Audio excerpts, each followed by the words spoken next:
시청자 여러분 안녕하십니까? 소통으로 정책을 만들어가는 장성철TV 장성철입니다. 노란봉투법 쟁점 1.2에 이어서 오늘은 세 번째인데요. 손해배상 청구의 제한, 노동조합 및 노동관계조정법의 제3조의 조항 제목이 손해배상 청구의 제한입니다. 이 손해배상 청구의 제한과 관련해서 노란봉투법은 무엇을 담고 있는가? 현재 파업을 벌이고 있는 민주노총은 이 노란봉투법에 담겨있는 어떤 내용을 관철시키기 위해서 주장하고 있는가, 이것을 살펴봤습니다. 제 나름대로 결론부터 말씀을 먼저 드리자면요, 이 손해배상 청구 제한과 관련해서 노란봉투법에 담겨있는 내용을 그대로 입법이 된다 그러면 노동조합에 폭력과 파괴 행위의 결정 권한을 주는 그런 꼴이 된다. 그래서 이 부분만큼은 결코 수용해서는 안 된다 하는 말씀을 드리려고 합니다. 왜 그런지 하나씩 살펴보겠습니다.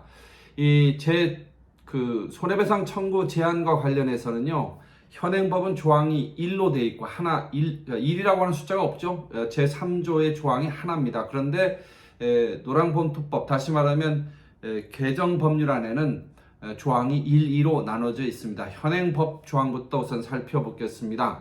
현행법 제3조 손해배상 청구의 제한, 여기는 어떻게 되어 있냐면 사용자는 이 법에 의한 단체교섭 또는 쟁의행위로 인하여 손해를 입은 경우에는 노동조합 또는 근로자에 대하여 그 배상을 청구할 수 없다.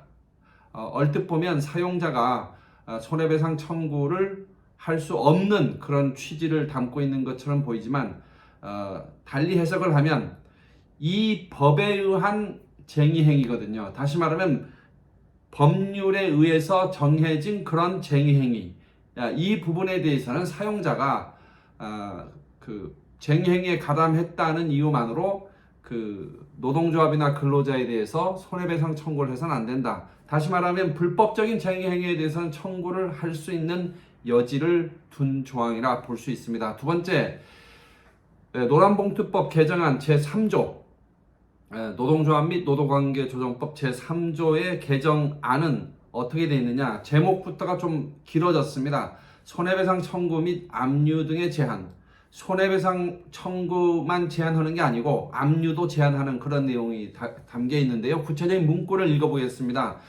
사용자는 단체교섭, 쟁의행위, 그 밖에 노동조합의 활동으로 인하여, 그 밖에 노동조합의 활동, 이것이 추가됩니다.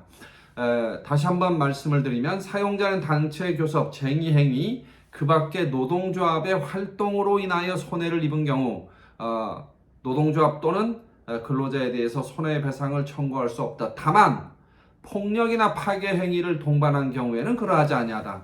다시 말하면 현행 법규에는 단체교섭과 쟁의행위만을 규정해 있는데 개정안에는 그 밖에 노동조합의 활동으로 인하여 손해를 입은 경우까지 포함되어 있습니다. 그리고 단서조항이 있는데요. 다만 폭력이나 파괴 행위를 동반한 경우에는 그러하지 아니하다. 폭력이나 파괴 행위를 동반한 경우에는 손해배상을 청구할 수 있다. 이런 취지로 해석이 되지 않겠습니까? 그런데 개정안 제3조 2항에 가면 어이가 없습니다. 여기는 어떻게 되어 있느냐? 1항 단서에도 불구하고, 아까 1항 단서라고 하는 것이 다만 폭력이나 파괴 행위를 동반한 경우에는 그러하지 아니하다. 그럼에도 불구하고 이 얘기죠. 그 행위가 노동조합의 결의에 따른 경우에는, 다시 말하면 단체교섭이나 쟁의행위나 그 밖에 노동조합의 활동으로 인해서 손해를 입은 경우 손해배상을 청구할 수 없고, 그런데 아까 제3조 1항에서도 폭력이나 파괴 행위를 동반한 경우에는 손해배상을 청구할 수 있는데, 단서에도 불구하고 단서 조항이 있는데 그 단서 조항에 따른 또 단서 조항을 2항으로 넣은 거예요. 제1항 단서에도 불구하고 그 행위가 노동조합의 결의에 따른 경우에는, 그러니까 노동조합 차원에서 결정하고 결의한 경우에는 노동조합의 임원, 조합원, 그 밖에 근로자에 대해서 손해배상을 청구하거나 그 재산을 압류, 가압류 등의 목적물로 할 수 없다. 그러니까 노동조합에 대해서는 손해배상 청구를 할 수 있다는 얘기죠. 다시 말하면 임원, 조합원, 그 밖에 근로자 개인에 대해서는 손해배상 청구를 하지 말라. 다시 말하면 개정안 제3조 2항에도 개정안 3조 1항에 있었던 노동조합 또는 근로자에 대해서 손해배상을 청구할 수 없다 하는 조항을 염두에 두고 노동조합이라는 용어는 빼고 폭력이나 파괴 행위를 동반한 경우일지라도 노동조합이 결의에 따른 경우에는 임원, 조합원, 그 밖에 근로자에 대해서 다시 말하면 개인에 대해서는 손해배상 청구를 해서는 안 된다. 이렇게 정의가 되어 있습니다. 규정이 되어 있습니다. 각각의 내용에 대해서 분석을 좀 해보겠습니다. 우선 현행법 제3조 손해배상 청구 제한, 이 법의 기본적인 취지는 이겁니다. 이 노동조합 및 노동관계 조정법에 의한 단체교섭, 쟁의행위로 인해서 손해가 발생하면 그 손해배상을 사용자가 노동조합이나 노동조합 임원 등에게 청구할 수 없도록 하고 있는데, 이때 손해배상 청구가 제한이 되는 그 손해라고 하는 것은 정당한 쟁의행위라 해야 된다 이거죠. 정당한 단체교섭이라 해야 된다는 거죠. 그러니까 이 법에 의한 보장되는 그런 정당한 쟁의행위나 단체 교섭에 의해서 생긴 손해에 대해서는 사용자가 손해배상 청구를 노동조합이든 또는 근로자에 대해서든 손해배상 청구를 해서는 안 된다. 이 말은 정당성이 없는 단체교섭이나 쟁의행위에 대해서는 손해배상 청구를 할 수 있다. 이렇게 봐야 되는 거 아니겠습니까? 현행법은 쟁의행위를 함에 있어서 그럼 구체적으로 무엇을 하지 못하도록 되어 있는데요. 그게 노동조합 및 노동관계조정법 제37조의 쟁의행위의 기본 원칙, 그리고 제42조의 폭력행위 등이 금지 조항에 되어 있는데, 거기에는 사용자가 점유를 배제한, 사용자가 이렇게 들어오고 또 관리하고 하는 이런 걸 배제시키기 위해서 조업방해를 금지하는 것, 조업방해를 하는 걸 금지하고, 생산시설 등의 점거를 금지하고, 사업장의 안전시설, 보호시설 이런 거에 대해서 정지 방해 행위 이런 걸 금지하는 거를 막는 거를 이렇게 규정하고 있습니다. 그러니까 이런 일을 해서 이런 형태로 쟁의 행위를 해서는 안 된다 하는 것이 제42조나 제37조에 담겨 있는 거죠. 그래서 대법원에서도요, 정당성이 없는 쟁의 행위는 불법 행위를 구성하기 때문에 그 불법 행위로 말미암아서 손해를 입은 사용자는 노동조합과 그 근로자에 대해서 손해배상을 청구할 수 있다라고 하는 것이 2011년도의 대법원 판례입니다. 그러니까 이 대법원 판례는 단체교섭이나 쟁의행위가 정당성을 갖출 수 있는 조건, 그걸 좀 명확하게 하는데, 예를 들면 주체나 목적이나 시기나 절차나 방법 이런 거를 명확하게 해서 법령에 따른 정당한 범위 내에 있는 그런 경우에만 손해배상 청구를 할 수 없고, 그 외의 것은 정당하지 못한 것에 대해서는 청구할 수 있다 이렇게 판단하고 있는데, 노동계에서는 이 부분에 대해서 그 쟁의행위의 합법성이라고 하는 그 규정이 너무 엄격해서 노동조합의 단체행동권을 제약하는 것이 아니냐 하는 그런 주장을 하면서 이 노란봉투법이 제정이 됐다고 봐야 되는데요. 기본적으로 어떤 쟁의행위를 함에 있어서 그것을 법률적 구속이 너무 엄격하다 이렇게 해석을 할 수도 있겠지만, 재산권과 혹은 단체행동권 또 경영권과 노동조합의 노동권 이런 것들이 맞부딪히는 현장에서는 법률적 해석이 엄격하면 엄격할수록 좋은 것이 아니냐, 그렇게 그것이 합당한 것이 아니냐, 저는 그런 관점이 더 맞다고 보고, 그래서 이번에 그 대법원 판례에서 어떤 그 정당한 쟁의행위나 정당한 단체 행동의 범위나 그 내용을 그 구체적으로 적시한 것이 단체 행동권을 제약한다고 하는 것은, 한다는 주장은 좀 수긍하기 좀 어렵다 하는 말씀을 우선 드리겠습니다. 그리고 개정안 3조 1항을 살펴보겠습니다. 이 개정안 3조 1항에는 아까도 말씀드렸지만 노동조합의 활동이라는 용어가 더 들어갑니다. 쟁의행위하고 단체 활동 외에 노동조합의 활동이 이번에 노동봉투법에 추가가 됐는데요. 그 폭력이나 방해 행위로 발생한 손해를 제외하겠다는 단서 조항을 넣었음에도 불구하고 단체 교섭이나 쟁의 행위, 노동조합 활동으로 인해서 생긴 그 손해에 대해서는 노동조합이나 근로자에게 배상을 청구하거나 이 가압류 얘기는 이번 방송에서 빼겠습니다. 전 손해배상 청구만 얘기할 건데요. 배상을 청구할 수 없도록 이렇게 해놓은 겁니다. 현행법상에서는 정당한 행위는 단체 행동과 단체 교섭과 쟁의 행위로 국한이 되는데 노란봉투법 개정 안에는 노동조합의 활동을 넣어서 노동조합 활동으로 인해서 생긴 손해라는 규정을 넣음으로 해서 노동조합의 활동 그 자체가 정당성이 있느냐 없느냐 이거를 불문하고 민사소송 대상에서 면책이 되도록 하는 그런 조항을 이번에 넣은 거죠. 개정안의 취지를 넓게 해석을 하게 되면요. 그 위법한 단체 교섭이나 위법한 쟁의 행위 등에 대해서도 손해배상 청구가 제한될 수 있는 그런 소지가 굉장히 많습니다. 왜냐하면 그것은 노동조합의 활동으로 볼 수가 있기 때문에 그렇습니다. 개정안 제3조 2항인데요. 아까도 말씀드렸지만 제3조 1항에는 청구할 수 없다 이렇게 해놓고서 제3조 2항에 가면 그럼에도 불구하고 제1항의 단서 조항에도 불구하고 폭력 파괴 행위와 같은 불법 행위로 인해서 발생한 손해에 대해서도 노동조합이 결정을 하면 개인에게 책임을 묻지 않겠다, 묻지 말아라 이렇게 요구하고 있는 그런 조항인데요. 이건 첫 번째로 민법의 제35조에 보면 법인의 불법 행위 책임의 조항이 있습니다. 법인의 목적 범위 외의 행위로 인해서 타인에게 손해를 가한 때는 대표자가 배상해야 된다. 이렇게 돼 있거든요.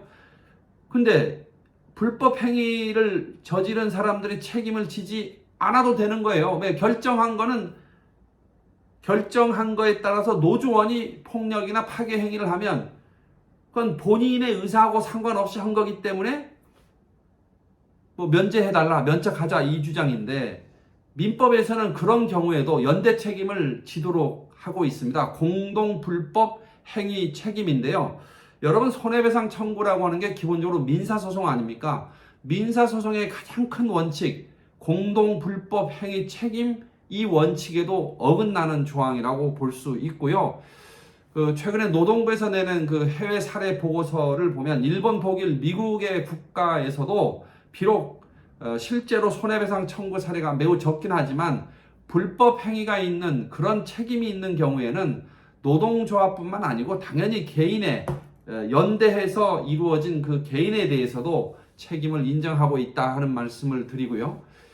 또 하나는 손해배상 청구를 제한하자 이 기본 취지는 그 경제적 능력이 없는 근로자한테 너무 가혹하지 않느냐 이런 정서나 주장을 밑바탕에 깔고 있는 건데 현행 민사소송 집행과 관련된 법률에서는 개인에 대한 채권을 압류할 때 최저생계비는 보장하도록 하는 그런 보호 규정을 두고 있기 때문에 어떤 면에서는 그 사용자의 재산권을 보호하는 측면과 또 경제적 약자인 근로자의 최저생계를 보호하는 그런 국가의 기본 의무 이런 것들이 함께 충족될 수 있는 방향으로 법률이 돼야 되는데 연대 책임을 져야 될 당연히 공동의 책임을 져야 될 입장에 있는 폭력이나 파괴 행위를 한 사람이 노동조합의 결의에 따른 것이기 때문에 민사소송에서 면책이 된다. 저는 어떤 이유로도 이것은 받아들이기가 좀 어렵지 않느냐. 헌법상의 기본권을 이건 재산권이죠. 재산권을 이건 침해하는 거고요. 또 하나는 사용자 입장에서 보면 재판을 이렇게 청구하려고 하는데 노조원들한테 돈을 받을 수 있는 길이 그 불법 행위로 인해서 생긴 손해에 대해서 재산상의 피해를 청구할 수 있는 일종의 재판 청구권인데 이게 완전히 침해받는 그런 조항이 아니냐 이렇게 보이는 겁니다. 여러분 이게 다시 한번 해설을 해드리면 현행 제3조는 그 단체 교섭이나 쟁의 행위로 인해서 손해를 입은 경우에 그 청구할 수 없도록 되어 있는데, 지금 노란봉투법은 그 밖에 노동조합의 활동으로 인해서 이게 너무 포괄적이어서요, 해석하기에 따라서는 웬만한 경우에는 손해배상 청구를 할 수 없고, 그것도 모자라서 폭력이나 파괴 행위를 동반한 경우에는 그러하지 아니하다라고 개정안에도 제3조 1항에 그렇게 규정해 있음에도 불구하고 2조의 그 단서 조항에도 불구하고 노동조합의 결의에 따른 경우에는 노동조합의 임원이나 조합원 그 밖에 근로자에 대해서, 그러니까 노동조합은 책임지겠다 이 얘기인데요. 웬만하면 노동조합이 조합비를 많이 갖고 그 조합이 갖고 있는 자산을 이용해서 노조원을 보호할 수 있는 그런 어떤 관행들이 노동운동 현장에 있지 않겠습니까? 그런 거를 잘 활용하면 노조원들은 전부 다 면책이 되기 때문에 노동조합의 그 노동조합만 책임지니까 그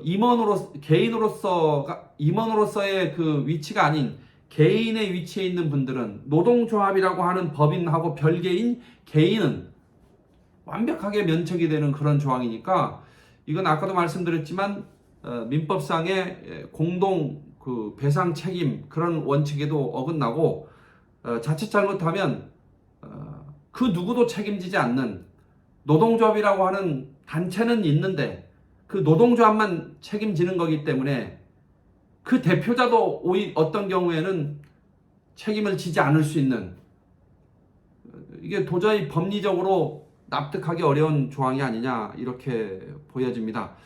저는 결론적으로 이 조항만으로 보면 노동조합이 노동조합을 통해서 결정하고 수행을 하면 폭력과 파괴 행위도 사실상 용인하자는 것이다.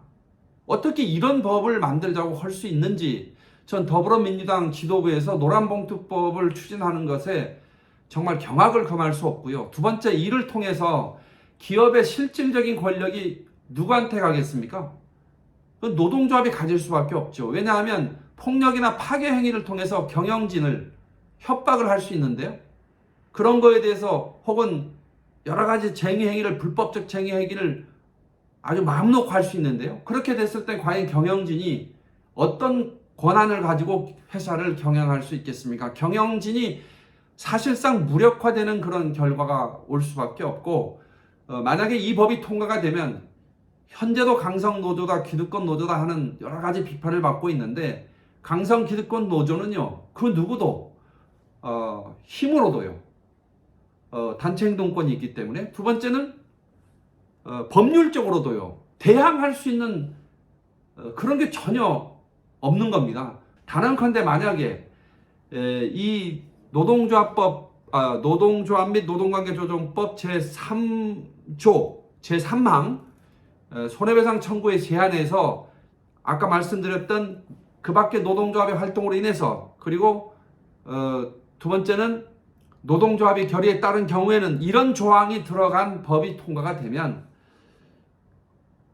어떤 기업도 노동조합에 대항할 수 있는 힘이 없다고 봐야 될 겁니다. 저는 이 법은 어떤 경우에도 국민적 공감대를 얻을 수 없다고 보고, 현재 단순히 진보냐 보수냐, 노동계 친화적이냐, 노동계에 대해서 좀 친화적이지 않느냐, 이런 관점에서 현행 노란봉투법의 논쟁을 바라볼 게 아니고, 구체적인 조항을 놓고 보면 경영진의 입장에서는 얼마나 초조하고 두렵고, 또 노동조합의 입장에서 보면 이것만 쟁취하면 사실상 우리가 웬만한 그 기업의 권력을 다 갖는 것이다라는 걸 판단하고 있을 텐데, 이 부분에 대해서는 좀 국민적 좀 공론화가 일어나서 비합리적이고 몰이성적이고 국가 경제 전체를 무너뜨릴 수 있는 그런 독소 조항이다라고 저는 생각하면서, 이 조항만큼은 절대로 받아들여서는 안 되고, 국민의힘 지도부가 이 부분에 대해서는 좀 더 정확하게 국민들에게 구체적 사실을 알리는 그런 작업도 하셨으면 좋겠다는 말씀을 드리면서 본 방송 마치겠습니다. 여러분 감사합니다.